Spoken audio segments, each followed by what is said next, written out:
जब से इजराइल ने हिजबुल्लाह के खिलाफ पूर्ण युद्ध का ऐलान किया है, तब से लेबनान में खलबली मची हुई है। खासतौर से हिजबुल्लाह इजराइल के हमले के लिए खुद को तैयार करने में लगा हुआ है।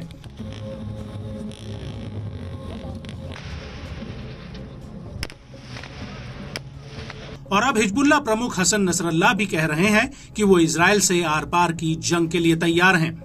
नसरल्लाह का कहना है कि इजराइल कई मोर्चों पर कमजोर पड़ गया है और अब हम उनका ध्यान गाजा से भटका सकते हैं।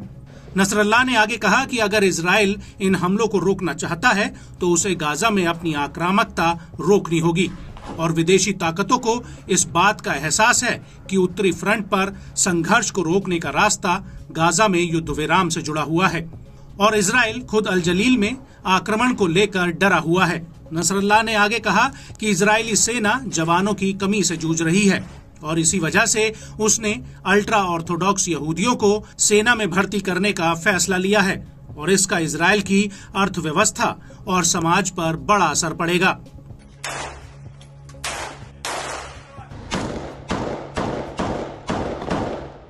नसरल्लाह ने आगे कहा कि इजराइल की अर्थव्यवस्था, मानव शक्ति और सामाजिक ताने बाने को थकाने का लक्ष्य हम हासिल कर चुके हैं, जो आखिर में इजराइल को गाजा में युद्ध रोकने के लिए मजबूर करेगा।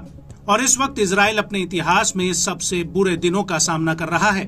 इजराइल को 7 अक्टूबर 2023 को हुए हमले की जांच में अपनी गंभीर कमियों का पता चला है और गाजा में युद्ध को लेकर आईडीएफ ने जो लक्ष्य रखा था वो उसे अभी तक हासिल नहीं कर पाई है।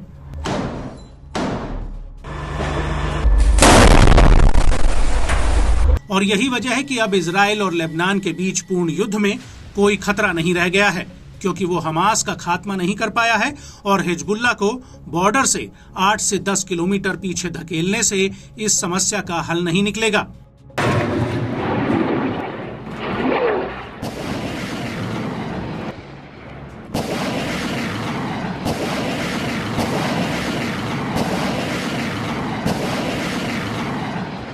लेकिन नसरल्लाह ने अपने इस बयान में एक बहुत बड़ा ऐलान कर दिया है। नसरल्लाह का कहना है कि अगर इजराइल गाजा में युद्ध विराम के लिए राजी हो जाता है तो हम भी उत्तरी फ्रंट पर अपने हमले रोक देंगे। इस पर नसरल्लाह ने कहा कि हमास बातचीत कर रहा है, सारे प्रतिरोधी समूह के आधार पर हमास को जो भी स्वीकार होगा सब उसको स्वीकार करेंगे और उस पर सहमत होंगे। हम हमास से अपने साथ समन्वय के लिए नहीं कहते, क्योंकि ये लड़ाई पहले उनकी है। आपको बता दें कि हाल ही में हिजबुल्लाह ने हमास के प्रतिनिधि मंडल से मुलाकात की थी, जो कतर में इजरायली बंधकों की रिहाई और युद्ध विराम को लेकर बातचीत कर रहा है। और अब ऐसी खबरें आ रही हैं कि हमास कतर में पूर्ण युद्ध के प्रस्ताव के बजाय इजराइल द्वारा युद्ध रोकने के प्रस्ताव पर राजी हो सकता है। हाँ, बशर्ते वो मध्यस्थों से इसको लेकर कुछ प्रतिबद्धता जरूर चाहेगा। और अगर इजराइल और हमास के बीच युद्ध विराम को लेकर बात बनती है तो हिजबुल्लाह बिना किसी चर्चा के उत्तरी फ्रंट पर युद्ध तुरंत रोक देगा। हालांकि हिजबुल्लाह ने यह भी साफ कर दिया है कि अगर गाजा में युद्ध विराम हुआ और उसके बाद इजराइल ने अगर लेबनान पर हमला किया तो वो इसे कतई मंजूर नहीं करेंगे।